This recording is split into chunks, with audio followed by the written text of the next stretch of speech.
자, 우리 하나님 말씀 보겠습니다. 자, 호세아 13장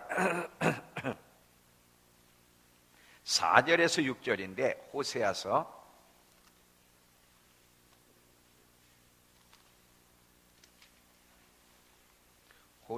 13장 구약 1267페이지 구약 1267페이지. 자, 메시지 성경으로 우리는 봅니다.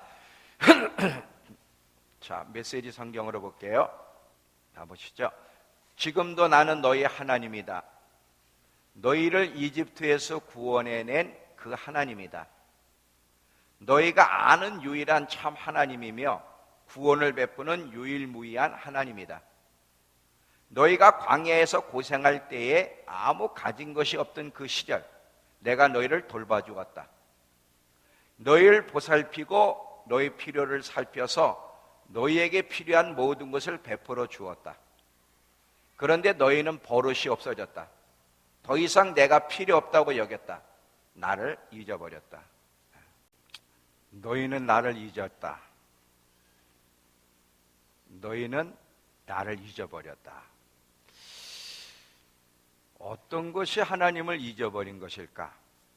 그러면 이 이스라엘 백성들은 조금만 마이크, 스피커 조금 크게 해라, 소리를. 하나님을 버렸고 예배를 안 드렸다는 얘기냐?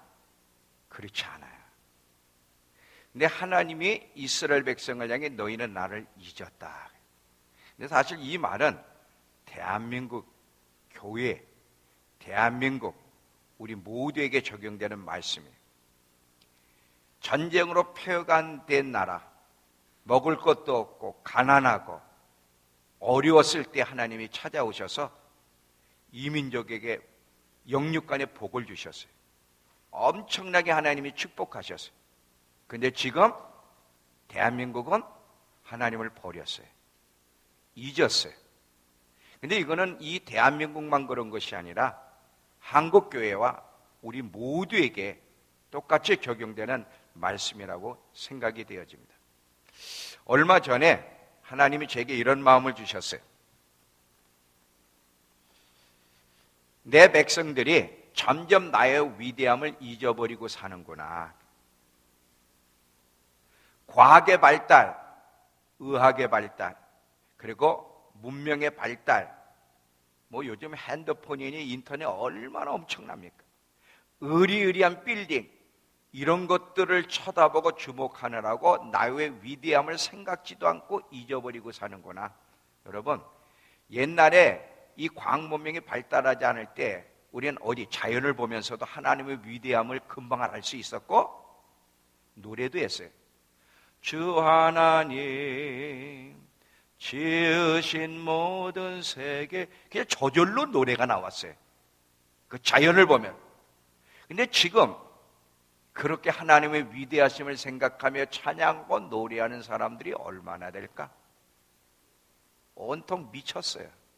핸드폰에 미치고, 과학에 미치고, 인터넷에 미치고, 의리의리한 빌딩을 쳐다보느라고 하나님을 놓친 지 오래됐어요. 그 마음을 하나님이 저한테 주시는 거예요. 내 백성이 나의 위대함을 생각지 않고 나를 의지하기보다는 진정한 신도 아닌 세상의 것을 의지하며 사는구나. 너무너무 주님이 마음이 슬프시고 아프신 가운데 제게 그런 감동을 주시는 거예요. 그래서 제가 이 말씀을 오늘 선택했어요. 어떻게 하나님 백성들이 하나님을 잊어버리고 살고 만약에 하나님께로 돌아오지 않으면 어떻게 하나님 앞에 가지치기를 당할 것인지를 오늘 똑바르게 알게 하시기 위해서 오늘 이 말씀을 전하려고 합니다. 의인은 믿음으로 말미암아 산다 그랬어요. 믿음으로 말미암아 산다는 것이 무슨 뜻인지도 점점 모르고요. 그냥 예수 믿는다고 고백하면 그게 믿음으로 사는 줄 알아. 그리고 이제는 믿음으로 산다는 것이 믿음으로 산다는 걸 노래로만 부르지 실제로 믿음으로 사는 사람, 전적으로 하나님을 신뢰하고 하나님을 의지하고 하나님께 내 삶을 맡기면서 주님과 함께 걸어가는 그리스도인들이 얼마나 될까? 전부 다 노래 가사로. 그리고 그냥 성경의 이야기, 옛날에 믿음의 사람 아브라함은 이렇게 믿음으로 살았대요. 이걸로 끝나는 거예요. 얼마나 많은 그리스도인들이 예수님을 놓치고 있는지, 껍데기 신앙만 가지고 있음에도 불구하고 자기가 이렇게 교회 나오니까, 예배 드리고 가니까 자기는 예수님을 놓친 사람이 아닐 거라 그러는데 정말 그럴까요? 아가서를 여러분 보시기 바랍니다. 아가서 5장 2절에서 8절을 보시면 신랑을 놓친 신부의 이야기가 나와요. 아가서 5장 2절부터 8절.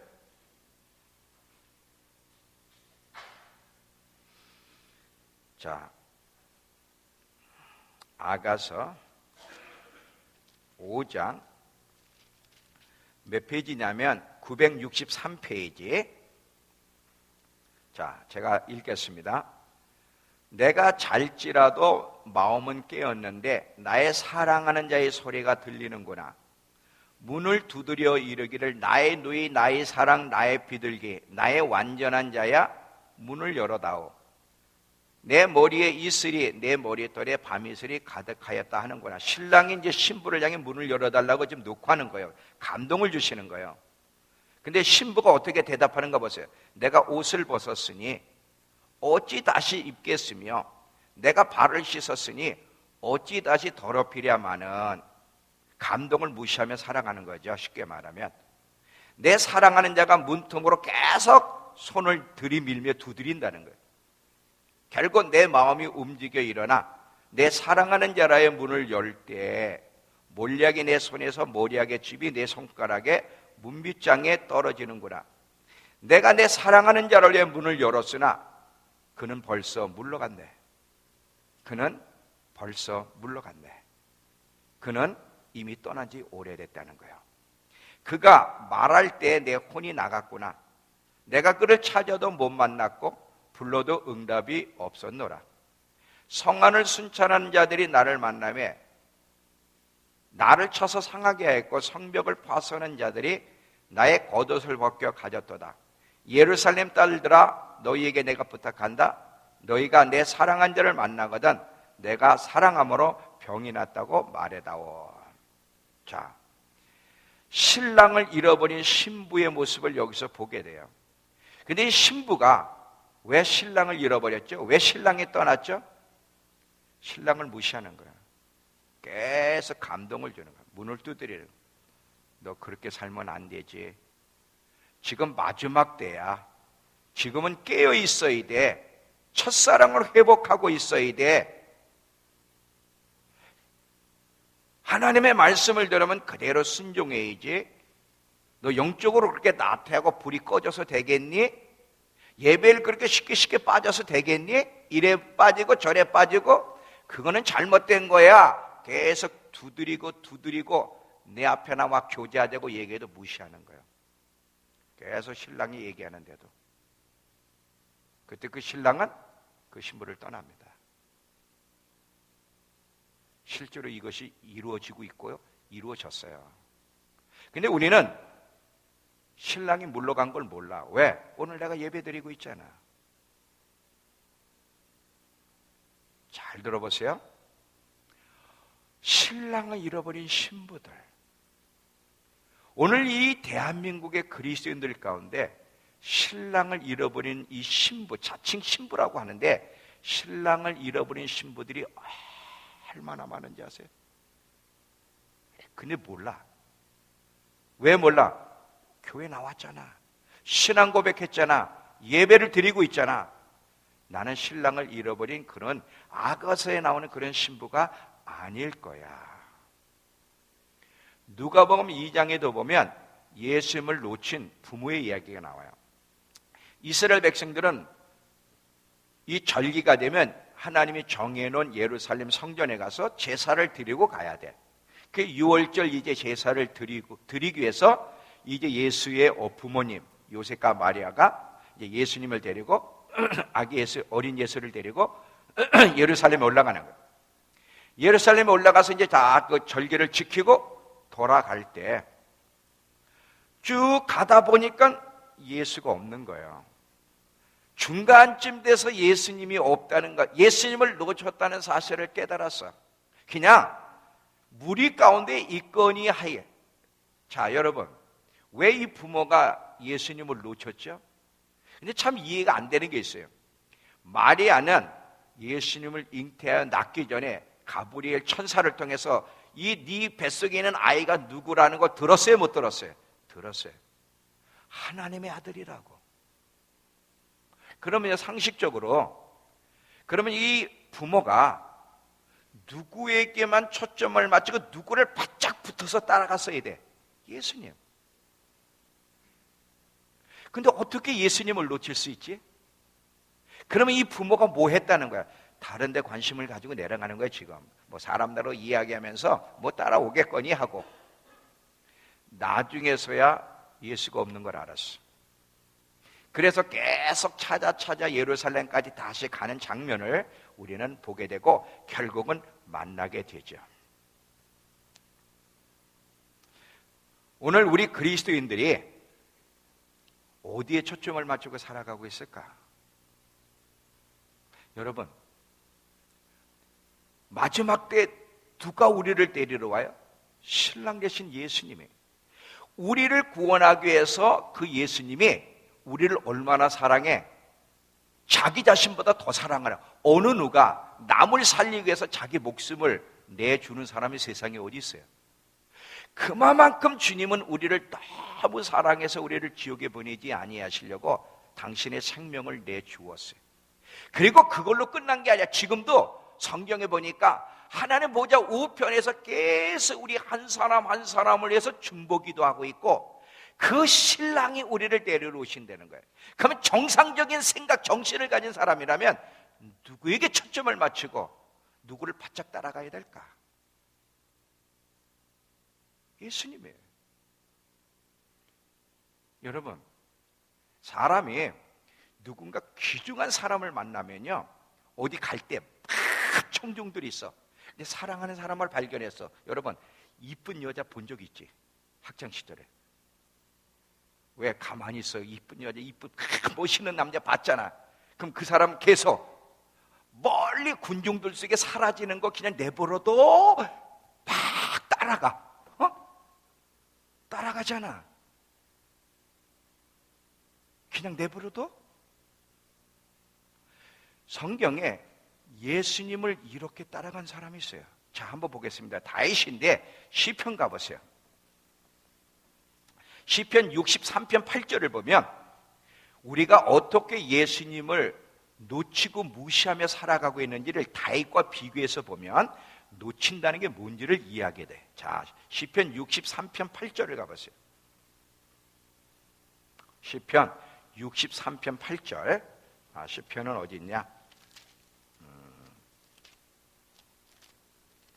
우리 새로 오신 분들은 누가 옆에서 좀 이렇게 좀 도와주면 좋을 것 같아요. 같이 성경을 봐야 되니까. 845페이지고요. 63편 8절이에요. 잘 보세요. 나의 영혼이 주를 가까이 따르니, 여기서 가까이 따르는데 바짝 뒤쫓으니, 바짝 가까이 따르니, 바짝 뒤따르니, 간절히 매달리니, 이런 말이에요. 주의 오른손이 나를 붙드시거니와.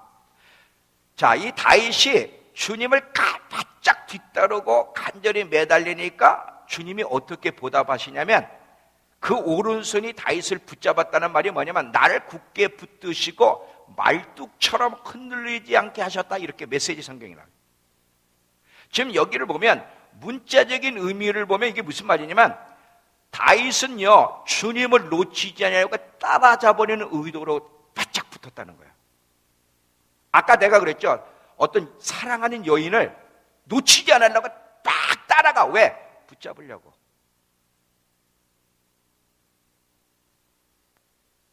절대로 주님을 놓치지 않으려고 따라잡으려는 의도로 계속 바짝 주님 앞에 나갔던 사람이 다윗이야. 이게 무슨 얘기냐면 잘 봐요. 다윗은요 그냥 교회나 왔다 갔다 하고 그리고 뭐 평일에는 주님 생각도 않고 이렇게 산 이런 쓰레기가 아니에요. 예수님은 어떤 분이셨냐면, 다윗은 하나님의 마음이 무엇인지, 그리고 그분의 뜻이 무엇인지, 주님의 마음이 어디를 향하고 있는지 그 알고 싶은 그 갈증과 열망으로 가득 찼어요. 한순간도 주님의 마음을 놓치고 싶지 않은 거예요. 이게 다윗이었어요. 자면서도 주님을 생각하고 일어나서도 주님을 생각하고 항상 주님을 놓치지 않으려고, 생각 속에서 주님을 잃어버리지 않으려고 몸부림치며 살았던 사람이 다윗이라는 거예요. 골리앗 앞에서도, 잘 보세요 여러분, 골리앗 앞에서 지금 이스라엘 백성들이, 사울이 누구에게 집중을 해? 골리앗이라는 한 인간을 집중하여 예수님을 놓쳤어요. 하나님이 얼마나 위대하신지를 놓쳐버렸어요. 다윗은 반대야. 골리앗이 앞에 서 있는데도 그는 하나님이 얼마나 위대하신 분인지를 알았기 때문에, 그분을 놓치지 않고 있었기 때문에 골리앗 앞에서도 두려워하지 않고 담대하게 그를 맞서서 있었던 것을 우리가 보게 되죠. 주님을 놓친다는 게 무슨 뜻인지 아세요, 여러분? 여러분 주님을 놓치고 삽니까? 안 놓치고 삽니까? 이게 쓰레기예요, 이게 쓰레기. 제가 오늘 좀 격한 표현들을 쓸 겁니다. 교회 안의 쓰레기들.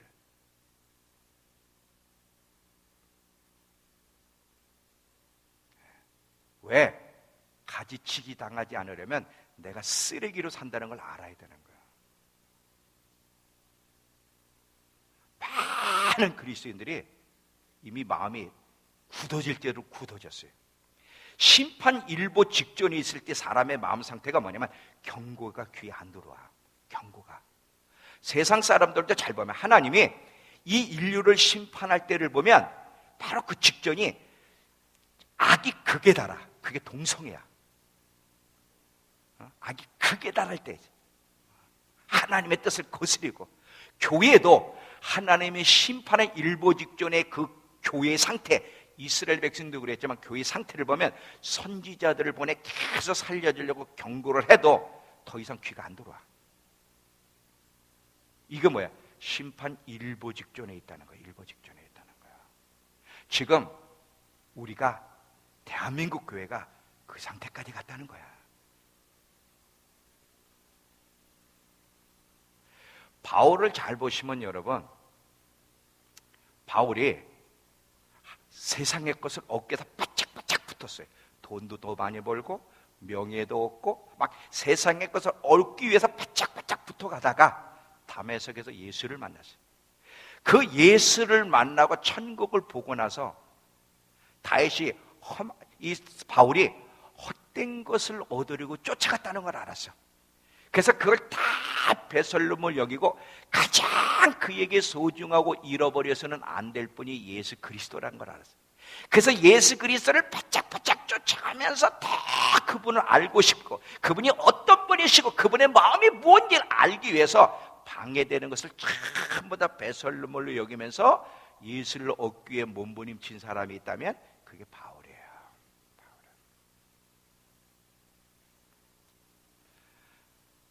만약에 우리가 이 다윗이나 바울 같은 이런 갈증과 마음, 예수를 더 알고 싶고 주님을 더 닮고 싶고 주님을 한순간도 시선에서 놓치고 싶지 않은 이런 갈증과 마음이 없이 땅의 것에만 마음에 빼앗겨서 걸어간다면 그게 쓰레기입니다. 그게 쓰레기. 영적 쓰레기들이에요. 반드시 주님이 그냥 내버려 두지 않을 거예요.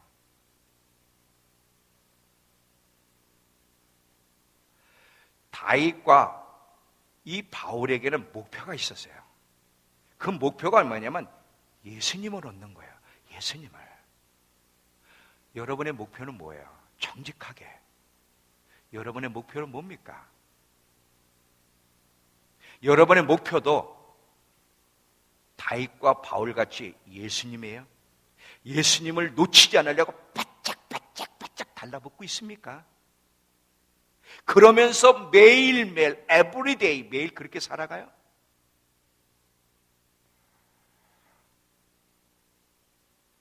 하나님이 감동을 주셔도 너 그렇게 살면 안 돼. 너 예배 와서 그렇게 졸고 앉아 있으면 되겠니? 너 요즘 성경도 안 읽고 그렇게 기도 생활도 안 하고 너 마음이 땅의 것을 빼앗겨가지고 그렇게 하면 되겠니? 너 첫사랑 왜 잃어버렸니? 첫사랑 회복해야 되지 않겠니? 계속 신랑의 신부를 향해서 문을 두드리는 거예요. 근데 이 핑계 참배 내가 왜 교회에 예배 빠졌는지, 내가 요즘 기도 생활 못하는지, 이 핑계 내가 씻었으니 어떻게 일어납니까? 계속 핑계들을 대는 거예요. 계속.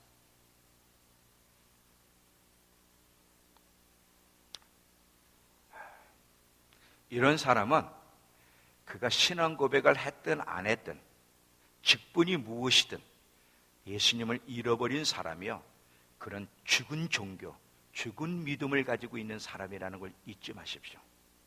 여러분, 4대 교회를 향해서 왜 예수님이 너는 살았다는 의문을 가지고 있는데 죽었다 그래? 주님 기준에 미치는 게 하나도 없는 거예요. 라오디게아 교회를 향해서는 너무 역겨워서 입에서 토해낼 정도의 그 교회의 상태였어요. 여러분, 예수님이, 우리 항상 예수님이 웃을 거라고 생각을 해요.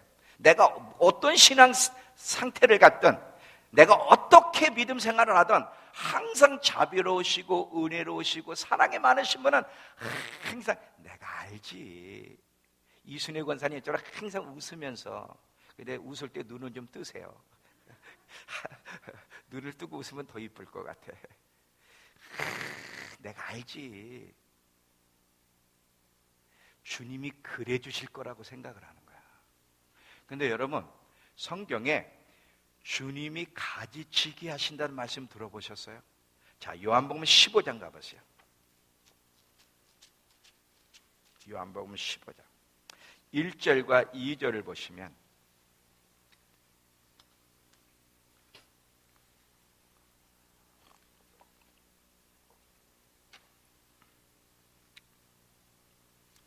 나는 참 포도나무여 내 아버지는 농부라. 물은 내게 있어, 내게 붙어 있어 열매를 맺지 아니하는 가지는 아버지께서 그것을 가지치게 한다. 제거해 버리시고, 무릇 열매를 맺는 가지는 더 열매를 맺게 하려 하여 그것을 깨끗하게 하시느니라. 여기 보면 하나님은 계속해서 열매를 맺어가지 변화가 없이 성장해 가려는 마음, 열정이 없으면 어느 날 가지치게 해버린다는 거예요. 근데 성경에 여러분 가지치기 한 장면이 많이 나오는데 그 중에 하나가 이스라엘이에요. 민수기 1장을 가보시면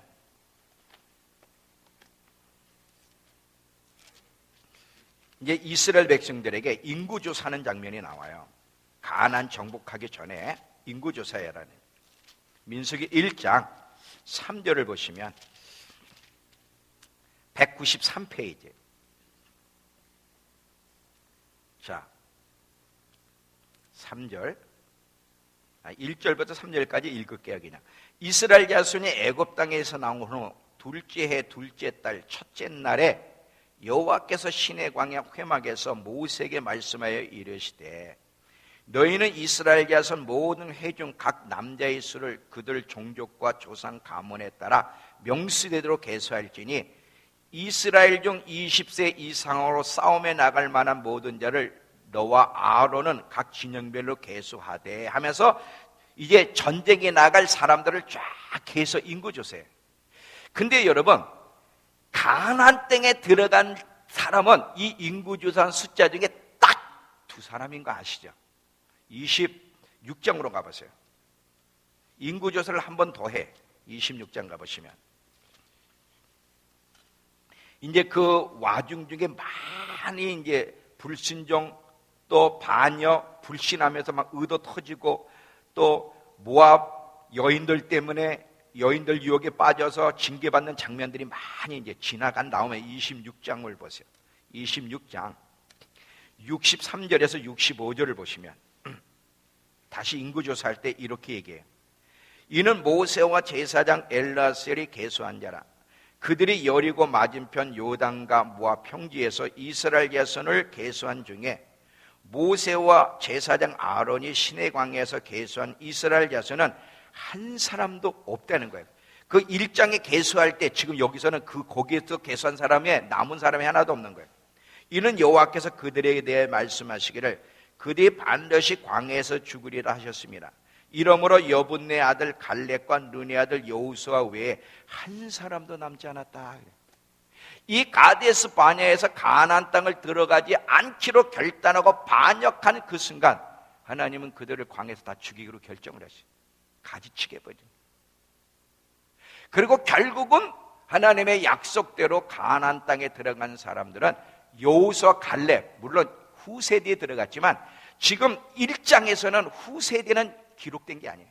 그 인구조사할 때 바로 여호수아와 갈렙 그 시대 사람들 인구조사를 했는데 결국은 가나안 땅에 들어간 사람은 딱 두 사람, 나머지 뭐예요? 다 가지치게 버렸어요.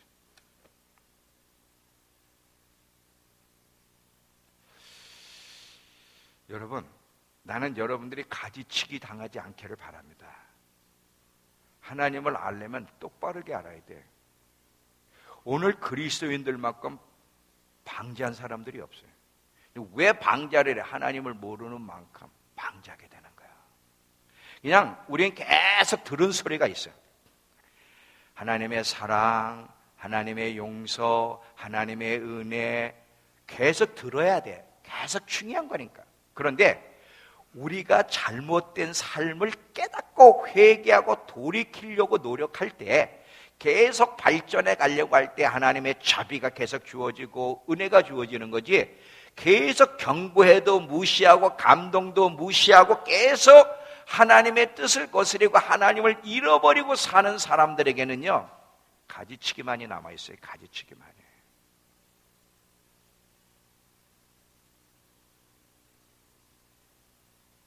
만약에 하나님이 혹시 대한민국에 전쟁을 허락하신다면 그건 한국교회를 향한 가지치기예요. 매를 때리는 거예요. 하나님을 잃어버린 죄에 대해서. 이스라엘 백성이 계속 경고해도 돌아오지 않을 때 하나님은 이방인들을 통해 심판하면서 가지치기 하고 그들을 새롭게 하셨어요. 이 가지치기 하는 장면들이 성경에 계속해서 나옵니다. 근데 이 여호수아와 갈렙이 가지치기 당하지 않은 이유가 뭐예요? 그들은 어떻게 온전히 끝까지 사람들이 그렇게 변화될 때 이 여호수아와 갈렙이 어떻게 끝까지 주님을 온전히 쫓을 수 있었죠? 골방에서 살았기 때문에. 골방에서. 잘 봐요. 이 골방에서 주님과 끊임없이 교제하며 내적 생명의 불꽃이 꺼지지 않도록 계속 타오르게 했기 때문에, 성령의 불이 있었기 때문에 계속 주님을 온전히 쫓을 수 있었고, 주님을 온전히 쫓았던 여호수아와 갈렙만 가지치기를 면했어요.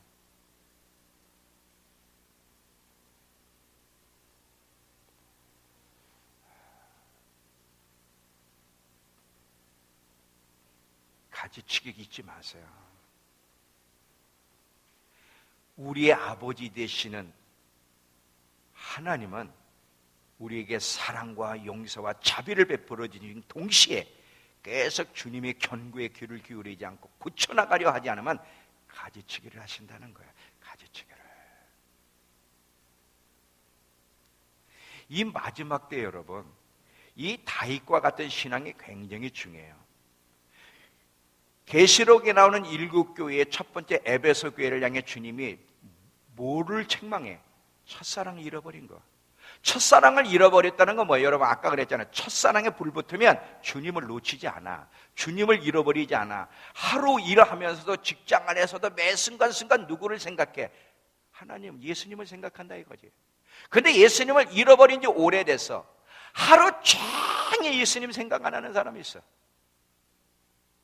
말은 우리의 신랑이고 주 예수보다 더 귀한 것은 없네. 주님이 역겨워하세요. 그런 마음도 없는 사람의 노래는요, 이게 역겨운 거예요. 여러분, 나를 사랑하는 마음이 없는 거 내가 알아. 근데 여러분이 내 앞에서 목사님 최고세요. 오늘도 어떻게 옷을 그렇게 멋지게 입었습니까? 옷 넥타이에서부터 탁 멋있고 메시지가 너무 좋습니다. 그러면 내가 알아. 저 양반이 나를 욕하고 다니는 거. 그러면 뭐야? 역겨운 거죠. 하나님에 대한 마음이 없어. 알고 싶은 마음이 없어. 바짝 뒤쫓고 싶은 마음이 없어. 놓치고 살 때가 너무 많아. 근데 노래는 주 예수보다 귀한 것이 없다는 거야. 사랑합니다 나의, 그만 불러라 해. 역겨우니까 그만 불러라 해.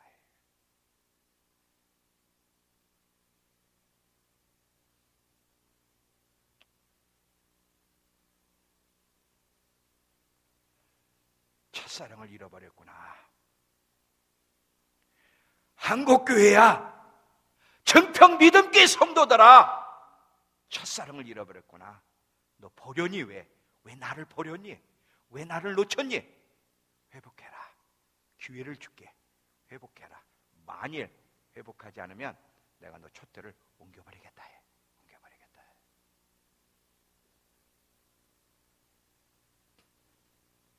여러분, 마지막 때 여러분이 뿌리째 뽑히고 넘어지지 않으려면 뿌리를 깊이 내리는 나무가 돼야 돼. 이 나무도 여러분, 허리케인이나 이 폭풍이 몰아칠 때 뿌리가 깊지 않은 나무는 다 반드시 꺾여 쓰러지게 돼 있어. 이때 꺾여 쓰러지지 않으려면 뿌리를 깊이 나무가 내리고 있어야 돼. 여러분, 지금부터 뿌리를 깊이 내리는 작업, 예수님을 바짝바짝 쫓고 놓치지 않으며 그 말씀을 마음에 새기고 암송하고 묵상하고 순종하며 항상 깨어있는 신앙으로 계속 뿌리를 깊이 내리지 않으면 반드시 가지치기 당할 겁니다. 반드시 쓰러지게 돼 있어요. 여러분, 마지막 환난의 시기는 결코 그렇게 가벼운 시기가 아니란 사실을 기억하셔야 돼요. 잘 보세요. 이 노아를 보면요, 여러분, 노아가 하나님의 심판에서 구원을 받았잖아요. 근데 노아가 구원받은 것이 하나님을 단순히 믿는 사람이었기 때문만이 아니야. 잘 들어봐요. 하나님이 노아에게 말씀하셨어요. 내가 인류를 심판할 거다. 너 방주를 만들고 그 안에 들어가라. 근데 이 당시에 사람들이 어떻게 살았어? 분명히 예수님도 인재가 임할 때 노아의 때와 같고 롯의 때와 같다 그랬어요. 근데 노아 때 뭐가 했어? 먹고 마시고 시집가고 장가가고 사고 팔고 했다며. 뭐예요? 번영의 번영. 그 당시 많이 번영을 했어요. 그러니까 모든 생각과 마음이 돈, 즐거움, 더 나은 삶, 육신의 행복, 여기에 전부 다 포커스를 맞추고 있어. 자기의 미래를 꿈꾸고 있는 거야. 자기의 미래를 꿈꾸고 있을 때에 노아는 자기의 미래를 버렸어요. 자기의 미래를 버리고 무슨 꿈을 꾸기 시작하냐? 하나님에 대한 꿈을 꾸는 거예요. 그리고 하나님의 말씀대로 심판이 온다는 것을 믿고 그 심판으로부터 구원받는 길은 오직 말씀에 순종하는 길이라는 걸 깨달아 경외함으로 방주를 만들었어요. 여러분, 얼마나 외롭고 힘들었을까? 잘 봐요. 모두가 다 먹고 마시고 시집가고 장가고 돈 벌고 막 거기서 즐거워하고 막 그 자기 미래를 꿈꾸고 있을 때에 홀로 하나님 본 적도 없어. 그냥 음성 하나 들은 거예요. 심판이 온다는 소리를 들었어. 그래서 그 심판을 대비하기 위해서 계속 방주 언제 심판이 올지 몰라. 이제 심판이 온다는 사실만 아는 거야. 방주를 만들어 대비를 하는 거야. 사람들이 저거 말이죠, 어떻게 저런 식으로 사냐고, 저거 아주 저거 이상한 교회 다닌다고 말이지. 얼마나 손가락질했을까. 외롭고 너무 힘든 여정이었지만 그래도 주님을 바라보라, 주님을 믿고 계속 방주를 만들어. 누가 구원받았습니까?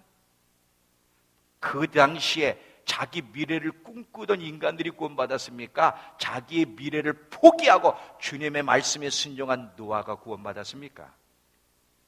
마지막 때도 그렇게 될 거예요. 그렇게 될 거예요.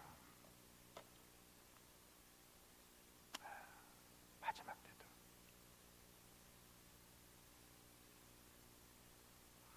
먹고 사느라고 돈 버느라고 피곤해 지쳐서 교회 기도하는 생활들도 점점 줄어들고 교회 오는 것도 점점 이래 빠지고 저래 빠지고 성경 읽는 시간도 점점 잃어가고.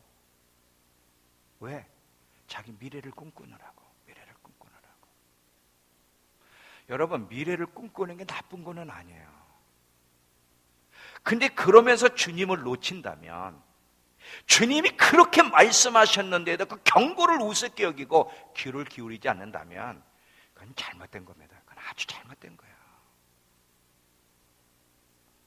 아까 호세에서 보면 너희가 나를 잃어버렸다 그랬어요. 근데 나를 잃어버렸는데 어떤 사람을 주님이 붙잡아 주신다고 약속하셨는지를 여러분 잘 기억해요. 아까 시편 63편 다윗에게는 뭐라 그래? 다윗이 주님을 놓치지 않으려고 바짝 따라붙으려고 애를 쓰니까 하나님이 뭐라 그래? 내가 너를 말뚝처럼 박아서 어떤 상황 속에서도 흔들리지 않게 만들어주겠다고 분명히 약속을 하세요. 누구에게? 주님을 바짝 따라붙는 사람에게. 마태복음 7장 21절부터 23절을 여러분 아니까 피지 마세요. 많은 사람들이 주님 심판대 앞에 서서 이렇게 얘기를 해요. 내가 주의 이름으로 선지자 노릇하고 주의 이름으로 귀신을 쫓고 주의 이름으로 많은 권능을 행하지 아니하였나이까. 이때 주님이 모두를 향해 내가 저에게 밝히 말하되 내가 너희를 도무지 알지 못하니. 여기서 도무지 알지 못한다는 것은 너희는 한 번도 나와 올바른 관계를 맺어본 적이 없다는 거예요. 여러분, 이들이 예배를 안 드렸겠습니까? 더 열심히 했어요. 얼마나 능력 있는 삶을 살았어요. 그런데 이들은 하나님이 어떤 분이시며 그분의 마음이 무엇인지를 헤아리며 그 기준이 무엇인지를 알아서 정말 그분을 기쁘시게 하기 위해서 바짝 그분을 놓치지 않고 따라 붙은 적이 없어. 너희는 나와 한 번도 제대로 관계를 맺어본 적이 없다는 거예요. 여러분, 우리가 가지고 있는 구원관이 얼마나 틀린 줄 아세요? 요즘 계속 저한테 전화 오시는 분들이 있어요. 뭐 그냥 샌프란시스코 사방팔방에 전화 오면서 목사님 나 어떻게 해야 되죠? 어떻게 하면 마지막을 준비할 수 있습니까? 저도 그런 줄 알았어요. 저 교회 다니면서요, 목사님이 한 번 구원은 영원한 구원이라고 막 그러는데 내 마음이 그렇게 받아들이지 않고 내가 뭐가 만족이 없었대. 이상하다고. 근데 누가 목사님 사이트를 이야기해 주셔가지고 사이트를 들어가는 순간 딱 한 번 구원은 영원한 구원은 없다. 그렇게 속이 시원하더래. 맞아요, 목사님. 목사님 처음으로 메시지 듣는 순간 너무 명쾌한 설교 제가 너무너무 좋았어요. 우리가 가지고 있는 구원관, 우리가 가지고 있는 하나님의 개념, 우리가 가지고 있는 성경 지식은 많은 경우 많이 틀렸어요. 많이 틀렸어요. 이게 큰 문제죠. 이게 큰 문제. 그렇게 되게 되면 어떤 식이 되냐면 종교놀이를 하게 돼요. 잘 봐요. 하나님을 하나님으로 알고 두려워할 줄 모르면 이 종교놀이를 하게 되는데, 이 종교놀이 하는 사람들의 특징이 있습니다. 종교놀이 하는 사람들의 특징이 뭐냐면 성경에서 말하는 진정한 하나님의 이미지는 잊어버렸고 자기가 하나님의 이미지를 다시 만들어. 근데 자기가 만든 하나님의 이미지는 만만해. 왜? 항상 내가 교회를 나오든 안 나오든 또 빠지다가 가끔 한번 나오든 내가 어떻게 살든 믿는다고만 고백하면 천국에 데려가 줄 수 있을 거라고 지가 만들었기 때문에 항상 하나님은 사랑의 하나님이고 용서의 하나님이고 그리고 늘 천국에 데려가시는 하나님이라는 이미지를 만들고 그 앞에서 예배를 드리기 때문에 두려워할 것도 하나도 없는 거죠. 종교놀이는 성경에 있는 하나님의 이미지가 아니라 자기가 새롭게 만든 그 이미지 앞에서 예배 드리고 살아가는 사람들. 그래서 항상 하나님의 개념이 저급해. 이게 종교놀이에요. 이게 종교놀이. 그리고 이 종교놀이 하는 사람들의 특징은 뭐냐면 변화도 없고 하나님을 두려워할 것도 없고 하나님의 경고에 귀를 기울이지 않습니다. 왜? 지가 하나님을 만들었기 때문에. 이런 그리스도인들이 점점 많아지고 있어요. 점점 많아지고 있어요. 자신이 가지치기를 당할 대상에 되어 있다는 사실을 모른 채 베드로전서 1장 17절에 뭐라 그랬어요? 외모로 보시지 않고 행위대로 심판하시는 이를 너희가 아버지라 부른즉 나그네 이로 있을 때 어떻게? 두려움으로 지내라 그래 성경은. 계시록 22장 10절에서 12절 보시면, 계시록 22장 신약 맨 끝에 10절에서 12절.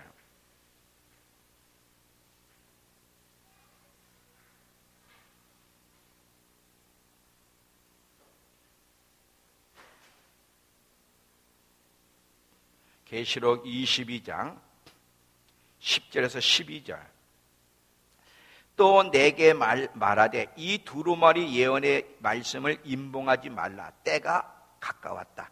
불의를 행하는 자는 그대로 불의를 행하고 더러운 자는 그대로 더럽고 의로운 자는 그대로 의를 행하고 거룩한 자는 그대로 거룩하게 하라. 보라 내가 속히 오리니 내가 줄 상이 내게 있어 각 사람에게 그 행한 대로 갚아주리라.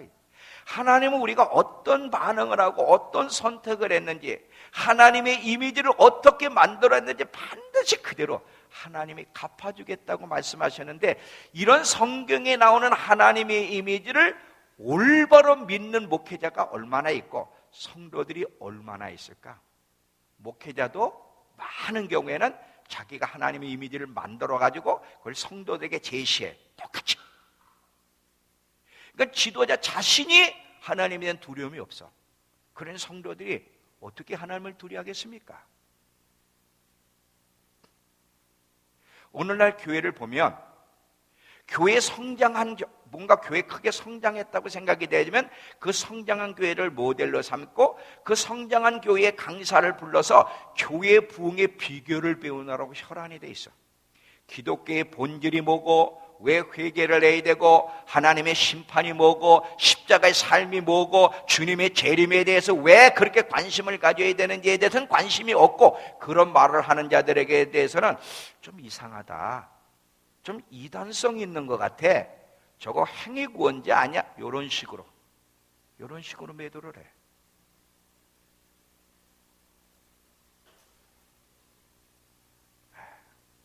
이게 뭐냐면, 왜 이런 식으로, 아까 그랬죠? 교회가 심판 일보 직전에 있을 때는 어떤 식이냐면요, 심판의 메시지를 전해도 이걸 밝게 해석을 해버려. 심판을 심판으로 보는 게 아니라 이거를 하나님에 대한 이미지가 왜곡됐기 때문에 말씀도 잘못 해석을 해. 말씀도 잘못 해석을 하게 되면서 뭐냐면, 심판의 메시지를 전할 때 이거를 반대로 밝게 이야기를 해. 예레미야서 예레미야가 하나님이 심판한다 그랬더니 거짓 선지자 이걸 반대로 돌려서 얘기한다 이거지.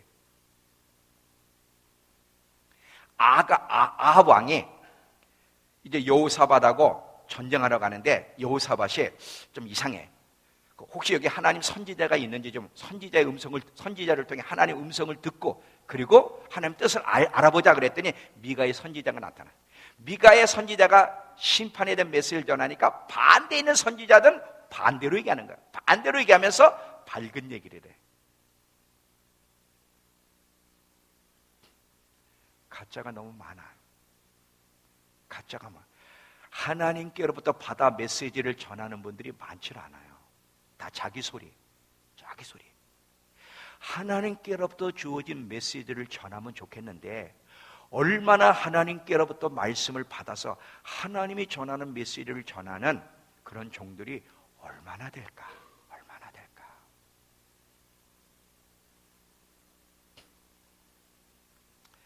우리나라를 보더라도, 한국 교회를 보더라도 이제 심판 외에는 방법이 없을 때까지, 망하기 일보 직전까지 왔다는 사실을 여러분 기억하시죠.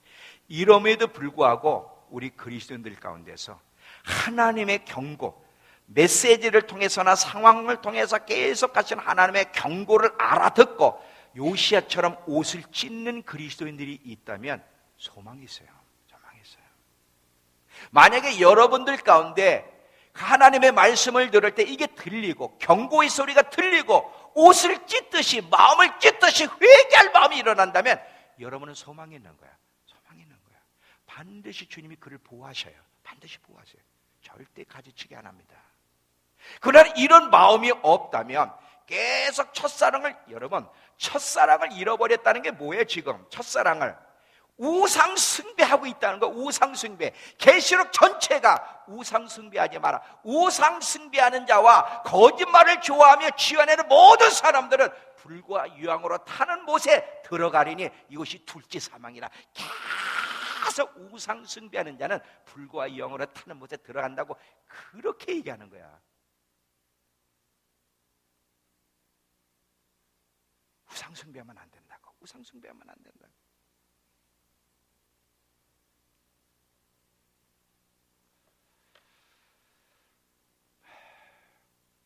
안 들려. 왜? 갈 때까지 갔으니까. 여러분 잘 들어보세요. 오늘 제가 심하다고 생각하지 마세요. 저도 이렇게까지는 이렇게까지 얘기하고 싶지 않은데 어느 누가 이렇게까지 설교하고 싶겠어요? 성령께서 저를 이끄시는 저를 가려고 노력할 뿐이에요. 잘 들어봐요. 다니엘서 5장에 보면 벨사살 너무너무 주님이 슬프고 기가 막히셔서 그러는 거예요. 회복시켜 주려는데 거부를 해. 살려주고 싶은데 거부를 하기 때문에 너무너무 잘 봐요. 다니엘서 5장을 보면 벨사살 왕이 나요. 이 벨사살 왕이 느부갓네살 아들로 나오자면 원래는 손자예요. 이 느부갓네살 왕이 하나님이 허락하신 거지. 이스라엘이 계속 타락하니까 하나님이 징계를 했어요. 징계해가지고 성전에 있는 기물을 다 뺏어갔어. 뺏어가지고 이제 창고에다 어디다 놓았죠. 근데 벨사살 왕이 큰 잔치를 베서하면 자기를 과시하기 위해서 그 성전의 기물을 가지고 향연을 베푸는 거예요. 이 향연을 베푸는데 갑자기 손이 딱 나타나서 글을 쓰기 시작해. 메네 데길 우바라시. 그 손을 딱 쓰는데 뭐냐면 하나님이 너를 쟀더니 하나님의 저울죄에 미치지 못하여 당신을 심판하기로 작정했다는 얘기예요. 그것을 이제 해석을 못하니까 아무도 해석을 못하니까 다니엘을 불렀단 말이죠. 다니엘이 해석해줬어요. 해석해주면서 뭐라고 그러냐면 여러분 잘 봐요. 왕이요, 왕은 아십니다. 왕 아시죠? 당신의 조보 느부갓네살 왕이 하나님의 은혜로 세계를 지배했는데 교만하여 7년 동안 짐승의 마음을 갖게 된 하나님의 벌 받은 거 아시죠? 당신도 알고 있어요. 그 역사를 알고 있어요. 그렇게 얘기를 했어요. 그러면서 벨사살 여러분 회개하라고, 그렇게 하지 말라고. 당신 할아버지가 어떤 상태를 만나는지 아시지 않습니까? 당신 지금 이렇게 하는 거 이거 틀린 거 아시죠? 다니엘이 경고를 했어요. 근데 그 경고를 우습게 여기고 오히려 뭐야? 둘째 치료, 셋째 치료자로 목걸이를 달아줬어요. 내가 이제 언제 목걸이 원했냐. 그리고 다니엘은 갔어요. 계속 끝까지 향연을 베풀었어요. 그리고 메다파사가 쳐들어와서 결국은 망하고 죽었어요. 여러분, 벨살살이 무슨 상징이냐면 눈이 있어도 보지 못하고 귀가 있어도 듣지 못하는 하나님 백성을 대표하는 거예요. 계속 경고를 해. 계속 경고를 해. 성도 여러분 아시죠? 이스라엘의 역사가 있지 않습니까? 하나님을 놓치고 살아갈 때 말씀을 들어도 귀를 기울이지 않고 경고에도 우습게 여길 때 어떻게 하나님이 징계한다는 거 여러분 아시잖아요. 이스라엘 역사가 있잖아요. 성경이 있잖아요. 아시잖아요. 근데도 여전히 그렇게 살아가. 여전히 그렇게 살아가. 여전히. 그럼 딱 하나만 남아있어. 가지치기예요. 가지치기. 가지치기.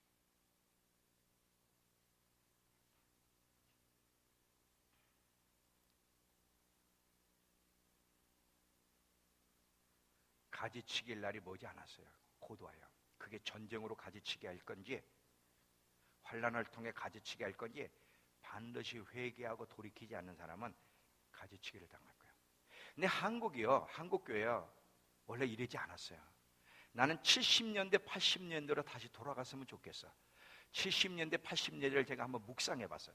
그때는요 성령의 새바람이 확 불어올 때는 그 성도들이 얼마나 뜨겁게 기도하고 그리고 하나님에 대한 두려움과 죄에 대한 죄책감, 막 설교만 들어보면 막 죄가 느껴지고 막 눈물 바다잖아. 막 어디 가도 막 회개하고, 그리고 이들은 막 천국에 대한 소망 외에는 없어. 천국에 대한 소망 듣고 말씀을 들으면 그대로 반응하려고 애를 썼어.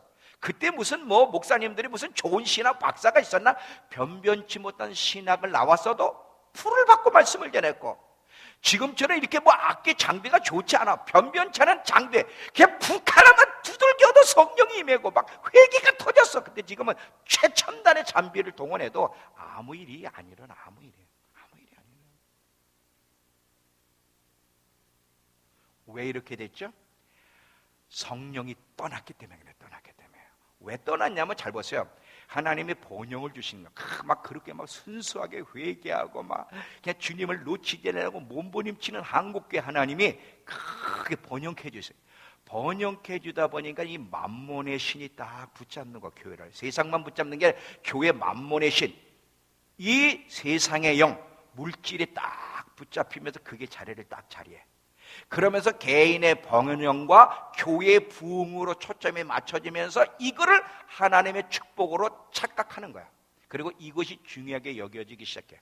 이렇게 중요하게 여겨지게 되면 회개와 경외하는 마음이 사라지고, 회개와 경외하는 마음이 사라지면 하나님의 임재는 사라지고, 여기에는 회개할 것도 없고 세상을 버릴 것도 없고 부담감도 없고 넓은 길을 자연스럽게 가는 사람으로 그렇게 변질되게 돼서 망가지게 되는 거예요.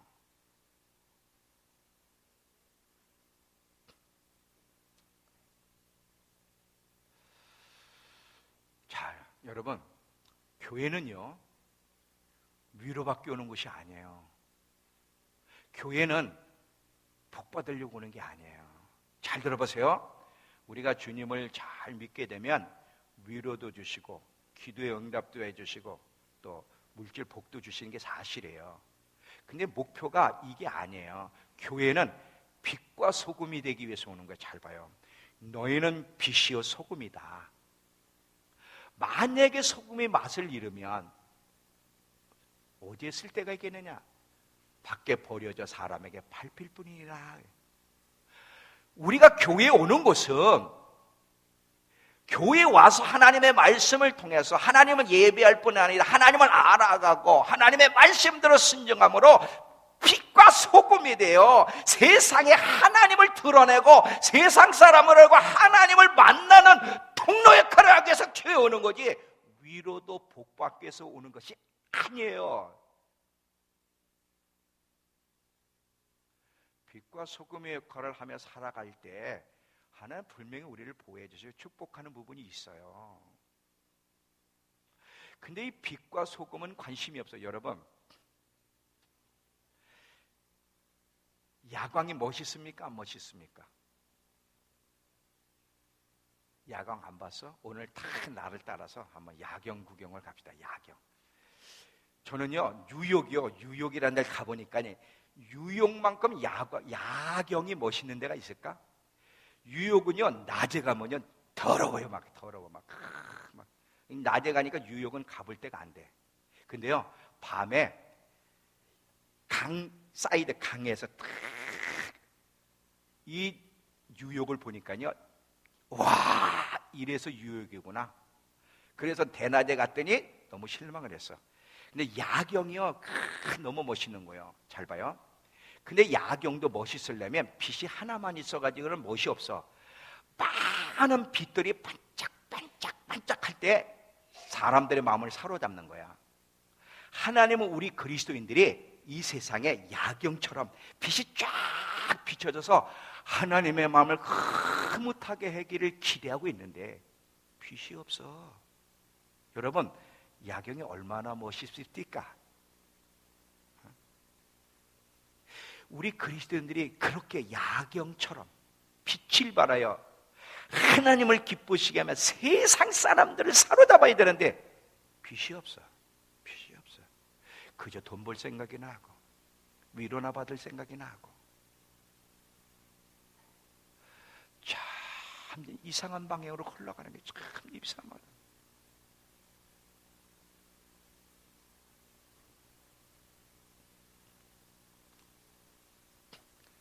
이제 결론을 낼게요.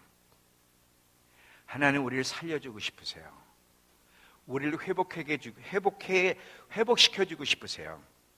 다시 한번 하나님의 생명이 다시 한번 우리 안에서 잉태되기를 원하세요. 근데 문제가 있어요.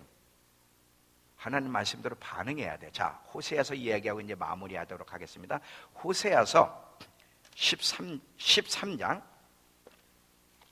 가보세요. 호세아서 13장. 자, 아까 4절에서 6절 이 백성이 나를 잃어버렸다고 얘기했어요. 하나님 너무 마음이 아파요. 그래서 심판하시려고 하다가 하나님이 기회를 주시는 거예요. 자, 13장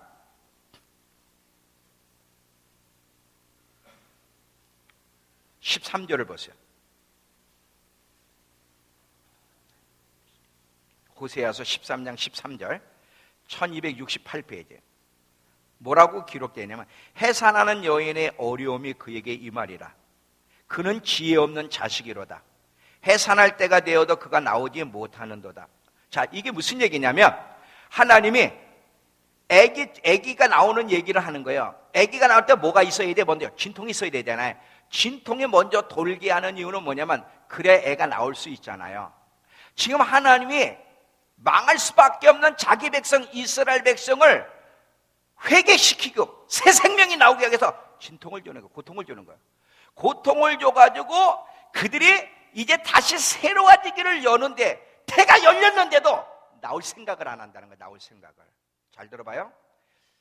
이들이 왜 나올 생각을 안, 이 말이 무슨 뜻이냐면 잘 들어요. 그냥 설명을 할게요.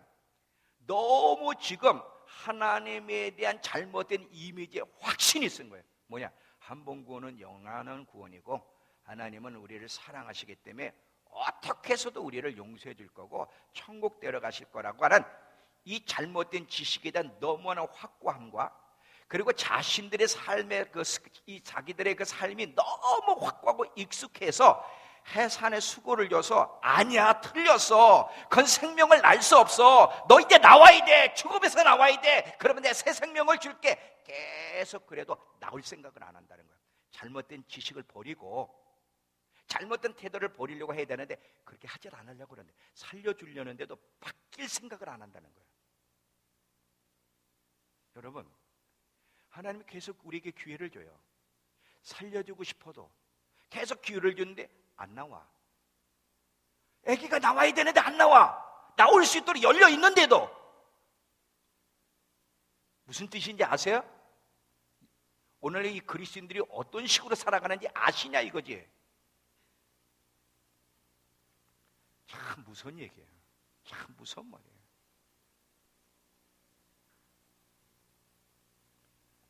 잘못된 지식에 붙잡혀가지고 자기가 틀렸다는 걸 생각을 안 해. 지금 저렇게 살면 안 된다는 거를 고칠 생각을 안 해. 기회를 주는데도. 근데 돌아오는 자에게는 어떻게 해주시겠다고 분명히 약속하셨는지 14장 가보세요. 14장 1절에 이스라엘아 내 하나님 여호와께로 돌아오라. 내가 불의함으로 말미암아 엎드러졌느니라. 너는 말씀을 가지고 여호와께 돌아와서 아뢰기를 모든 불의를 제거하시고 선한 바를 받으소서. 우리가 숫송아지를 대신하여 입술의 열매를 주께 드리리다. 우리가 아수르의 구원을 의지하지 아니하면 이제 하나님의 다른 걸 의지했던 것을 버리겠습니다. 또 말을 타지 않을 것입니다. 말이라는 건 뭐야? 말을 타면 내가 원하는 대로 가잖아. 그러니까 내 방식대로 내 계획 내가 하고 싶은 거라는 걸 포기하겠습니다. 다시는 우리 손으로 만든 걸 손으로 만든 걸 향하여 너희는 우리의 신이라 하지 아니하오리니 이는 그와가 주로 말미암아 국류를 얻음이니이다 할지니라. 주님, 우리가 다시는 이제 다른 신을 의지하지 않겠습니다. 우리 멋대로 살지 않겠습니다. 이제 내 뜻대로 사는 것이 아니라 주님 뜻대로 살겠습니다라고 철저히 회개하고 돌아오면 4절 보세요. 내가 그들의 반역을 고치고 기쁘게 그들을 사랑하리니 나의 진노가 그들에게서 떠났음이니라. 내가 이스라엘에게 새벽 이슬과 같이 해주리니 그래 회복시켜주리니 내가 함께 해주리니 이렇게 어딘지 찾으셨어요? 네? 못 찾았어요? 찾았죠? 네. 지금 어디로 흘러가는지 모르는 그런 분들도 계신 것 같아요. 네. 자, 눈 초점을 좀 이렇게 초점을 살리고 힘도 좀 주시고요. 잘 보세요. 하나님이 우리에게 말씀하신 내 백성아 나와라. 오늘 저녁에 계시록 5번째 내 백성아 나오라는 얘기를 이제 할 건데, 계시록 18장 4절에 내 백성아 거기서 나와라. 자, 이거 읽고 마칠게요. 계시록 18장 4절.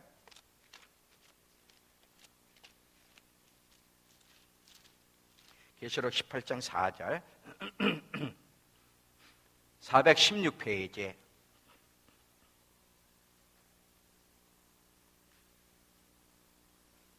또 내가 들으니 하늘로부터 다른 음성이 나서 이르되 내 백성아 거기서 세상 방식의 세상 바벨론에서 나와 그 죄에 참여하지 말고 그가 받을 재앙들을 받지 말라. 왜 나와야 돼? 안 나오면 함께 재앙을 받아 가지치기 당할 거니까.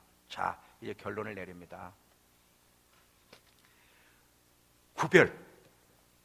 하나님 백성은 구별된 백성이에요. 구별이 뭐예요? 분리되는 거야. 깨끗함, 거룩함, 분리야. 세상과 분리된 삶, 절대 세상 방식을 따라 사는 사람들이 아니에요. 하나님을 놓치고 예수님을 놓치고 세상 사람처럼 살아가는 사람들이 그리스도인이에요.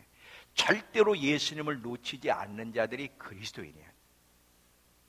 세상 사람들이 살아가는 것처럼 그런 식으로 살아가는 데서 나오라. 이제 곧 하나님의 심판받을 이 세상으로부터 나와라. 세상 방식에서 나와라. 나를 잃어버린 것을 고쳐라. 계속 주님이 우리에게 말씀하고, 왜? 살려주고 싶으니까 살려주고. 하나님은 하나님 백성들이 가지치기 당하는 마지막 이 세상과 함께 심판당하는 것을 원치 않으세요. 왜? 아들의 생명을 줬기 때문에. 이 하나님의 경고의 소리가 다시 한번 여러분에게 들려지기를 축원합니다. 안 들려진다는 것은 마음이 강팍해져 있다는 거고 갈 때까지 갔다는 거. 이게 마지막 순간이야. 세상이 마지막 심판받기 일보 직전에 동성애라면, 타락이 극도에 달한다면 기독교 안의 마지막 순간은 경고의 소리가 안 들린다는 거예요. 들려야 돼. 오늘 주님의 음성이 들리고 다시 한번 살려주시겠다는 말씀을 듣고 마치 진통이 돌면서 아기가 태서 나와야 되는 것처럼 다시 여러분 잘못된 태도를 고치고 회개하며 새 생명을 얻는 귀한 시간이 되기를 축원합니다. 기도합시다.